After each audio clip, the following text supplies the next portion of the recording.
It's actually not that much money when you think about it, though. Are you insane?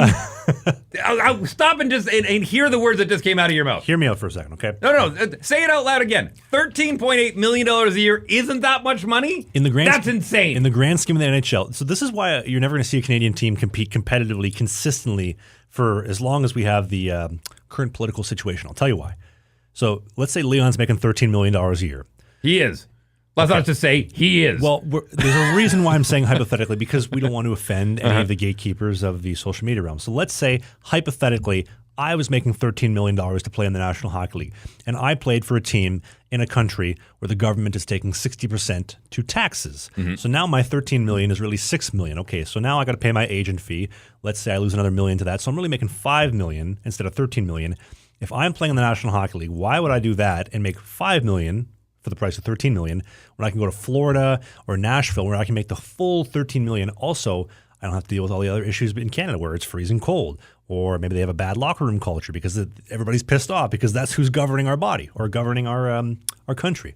Well, I don't know all the rules. I know Corey Schneider kind of broke it down to us a little bit, and I'm not a finance guy at all. I know you took business in college, but escrow, I mean, there's money that's put aside to make sure that all these taxes in different states and different provinces get balanced out for the most part. And again, I don't know all the X's and O's on that one, but from what I understand, they try and make sure that those are offset. Those costs that you're talking about are offset. So if you're paying 0% income tax in Florida and Texas in comparison to the 60% here in Manitoba, then I totally understand that argument. But I think they are compensated in different areas. Now, if you're going to compare it, because I think this is where you're going to as far as social media influence, the amount of money they're making. Sure, if you want to go off and do that, but Leon Draisaitl's best chance to make money is putting pucks in the net, not doing an OnlyFans page. Well, he could do that somewhere else. If he was doing it in Florida, he'd be making more money. If he was doing it in Nashville, he'd be making more money. Tampa, you'd be making more money. Almost anywhere in the U.S., you'd be making more money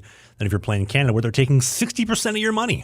And then obviously you have to pay into escrow if the current situation in the last couple of years.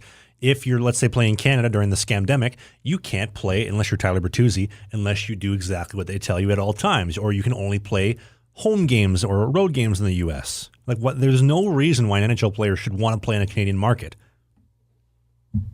I wish I was wrong. I hope that wasn't the climate. When David Beckham went to the LA Galaxy, it was, and I'm just pulling numbers out of my Rolodex here as my memory, but I'm pretty sure it was like $100 million. People were like, in the MLS, it was a brand new league. Like, they don't have money to pay that.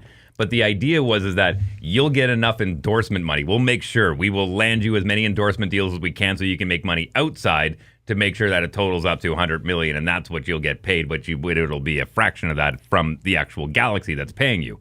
So I think if you play in Florida, your endorsement opportunities are not nearly as good as they are in Edmonton. He could be making an extra $5 million a year endorsing things in and around Edmonton. So I think there's an opportunity there to go out and make money. Any heated driveway sponsors?